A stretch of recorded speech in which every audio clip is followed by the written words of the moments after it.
People say nobody's perfect, tapi di beberapa perspektif menurut gue Najwa Shihab itu perfect. Najwa itu udah memiliki package lengkap lah. Smart, kritis, penyayang, cantik, apalagi gitu. Pada saat lu sepenuh hati mengejar passion lu tidak akan pernah berkhianat sama lu.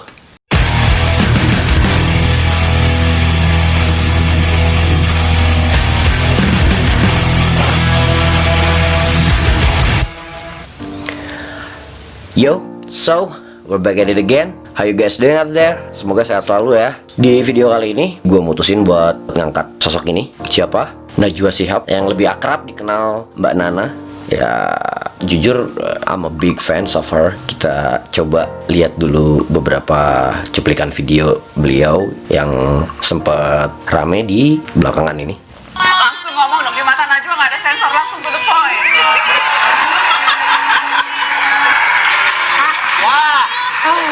Pak Najwa kan punya backingan, saya maaf. Ada. Mas Abdur, backingan mata Najwa itu jutaan penonton yang setia menyaksikan. Spontanitasnya itu loh, halus, enak di telinga, sopan di telinga, tapi ada lagi. Bang Haris Azhar, ya. Saya minta untuk tenang dulu, saya tidak akan mematikan mic Anda berdua, karena Anda berdua tetap berhak untuk ngomong, karena saya juga mengundang Anda. FYI, sarkasme itu hanya bisa dilakukan oleh orang-orang yang smart and she's the one. Kenapa sih perempuan harus disuruh memilih? Bukankah kita bisa mendapatkan keduanya? Pertanyaan itu sejak awal sudah menempatkan posisi perempuan seolah-olah tak berdaya.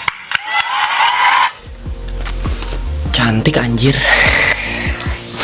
Astaga. Oke.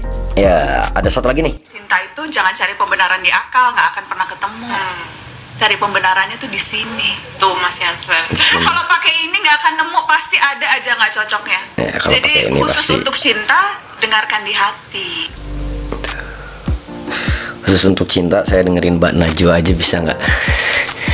Ya, beberapa cuplikan dari seorang Najwa Shihab atau Mbak Nana yang lebih akrabnya. Siapa sih yang nggak kenal sama Mbak Nana? Pintar, cantik, istri yang baik, ibu yang baik, teman yang baik, bahkan keluarga yang baik di keluarganya. Suri tauladan sih di generasi zaman sekarang, apalagi yang belakangan ini kita emang lagi agak-agak chaos kan kondisi di kita, dan beliau itu tetap menjadi sosok yang sangat-sangat ngademin gitu. Maksudnya di tengah carut marutnya kondisi negara kita yang seperti ini sekarang, pandemik, terus kemarin demo apa segala macam, terus muncul sosok Mbak Nana ini sedikit ngademin gitu. Terlepas dari beliau yang pada tahu ya, beliau cerdas, kritis. Mungkin awal-awal sebelum gue ngefans, gue cuman pernah beberapa kali ngeliat beliau bawain acara TV-nya doang, ya belum kepo lah ya katakan. Gue ngeliat sosok beliau itu kan agak kaku gimana gitu ya, maksudnya pembawaannya serius gitu apa segala macam. Tapi pas begitu gue kepo, doi juga sneakerhead yang which is itu nilai plus ya, maksudnya ya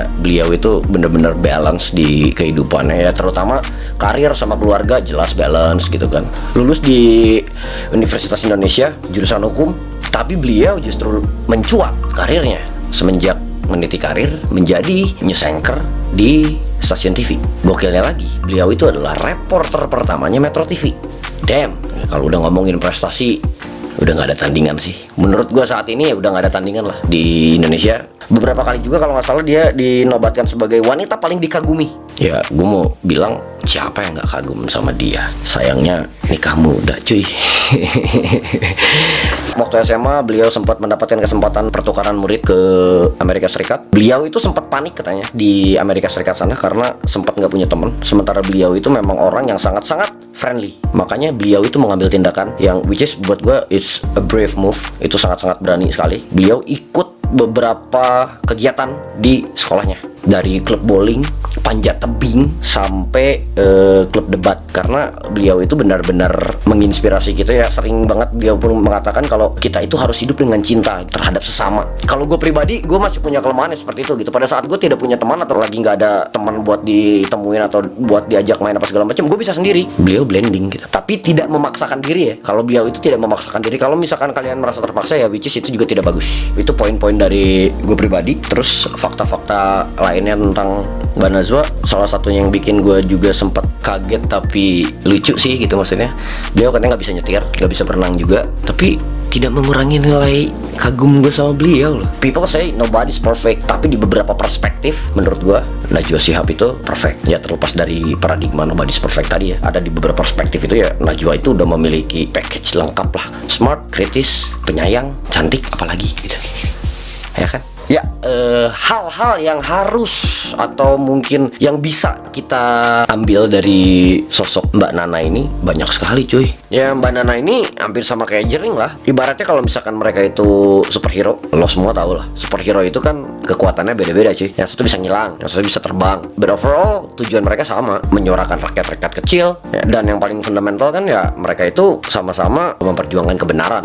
Ya Mbak Nana mengajarkan kita buat aware terhadap sesama, menjaga kemanusiaan itu harus tetap ada ya, sama gitu kan. Masih berkaitan sama video-video gue sebelumnya yang tentang Jering, tentang yang kasus-kasus kemarin juga, gue tidak akan pernah capek buat ngajak lo semua buat berpikir kritis. Kenapa? Ya Mbak Nana juga memberikan contoh gitu. Benefit-benefit apa aja sih yang bisa kita dapat pada saat kita mempunyai mindset kritis. Salah satunya kayak di video yang tadi, pada saat ditanya cewek disuruh milih cowok yang mapan atau yang ganteng ya kalau nggak salah tadi, Mbak Nana tidak menjawab pertanyaannya karena mindset kritisnya itu, cara berpikir yang kritis bisa meminimalkan persepsi-persepsi yang salah. Mbak Nana tidak menjawab pertanyaannya, Mbak Nana malah meluruskan persepsi itu tuh salah gitu. Kenapa sih wanita itu harus diberi pilihan? Nah itu begitu. Terus benefit yang lainnya yang bisa kita dapat dari berpikir kritis itu, kita bakalan lebih banyak dapat ide kreatif yang lebih inovatif. Contoh lagi dari Mbak Nana apa? Di luar beliau lulus di jurusan hukum, beliau itu seorang news anchor,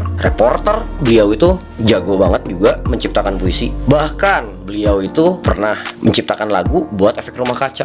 Dan lagi, Mbak Nana juga termasuk vokal dalam menyuarakan, mengajak generasi muda buat punya ambisi. Gue pernah bahas juga, punya ambisi itu penting. Contoh Mbak Nana kuliah jurusan hukum, cuman beliau tidak give up sama passionnya, karena passionnya itu ya memang di dunia pers. Beliau tetap mengejar passionnya dan hasilnya prestasi cuy. Pada saat lu sepenuh hati mengejar passion lu tidak akan pernah berkhianat sama lu. Kayaknya segitu aja di video kali ini tentang Mbak Nana. Ya semoga aja gue bisa jalan sama Mbak Nana. Enggak lah. Ya semoga banyak yang bisa dipelajari juga buat kalian, bisa menginspirasi juga. Nggak mengenal gender, karena yang dilakukan Mbak Nana ini nggak harus selalu dilakukan oleh wanita. Laki-laki pun memang bisa terinspirasi oleh sosok Mbak Nana ini. Jangan pernah berhenti mengejar passion kalian, tetap menjunjung tinggi kemanusiaan dan belajar untuk berpikir kritis. Thank you guys for watching this. See you in the next video. Peace out.